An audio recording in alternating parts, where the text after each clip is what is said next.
अरे बेट्यानो, इतक्या लवकर मी काय जात नसतो तुम्हाला सोडून. हा, मला बी अजित पवार म्हणतात. पण गऱ्यांनो, नियतीचा खेळ बघा. खरंच आज माझा हा प्रवास इथंच थांबतोय.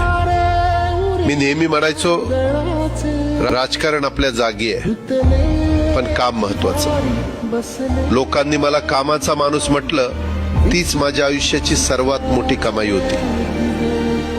आज निरोप घेताना मन खूप जड आहे, पण एक समाधान आहे की शेवटच्या श्वासापर्यंत मी तुमच्यासाठीच धावत होतो. मी तुम्हाला शब्द दिला होता, जोपर्यंत माझे हातपाय चालतात तोपर्यंत तुमचं भलं करण्यासाठी मी झटत राहील. नियती बघा कशी असते.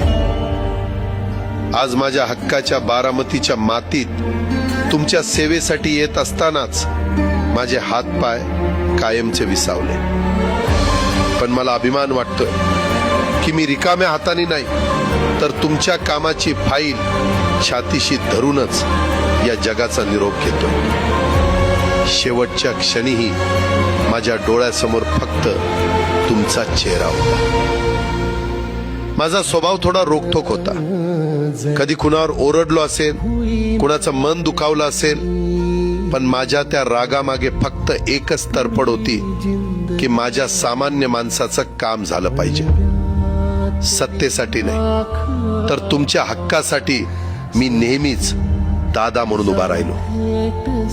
आता मी निरोप घेतोय, पण महाराष्ट्र थांबता कामा नये. माझी जबाबदारी आता मी तुमच्यावर सोपवतोय. राजकारण करा, पण विकासाची गती थांबू देऊ नका. जाता जाता माझ्या शैलीत डोळे पुसून शेवटचं सांगतो, आता रडत बसू नका. उठा आणि कामाला लागा. माझा महाराष्ट्र आपल्याला अजून खूप पुढे न्यायचा आहे. तुमचाच कामाचा माणूस अजितदादा पवार.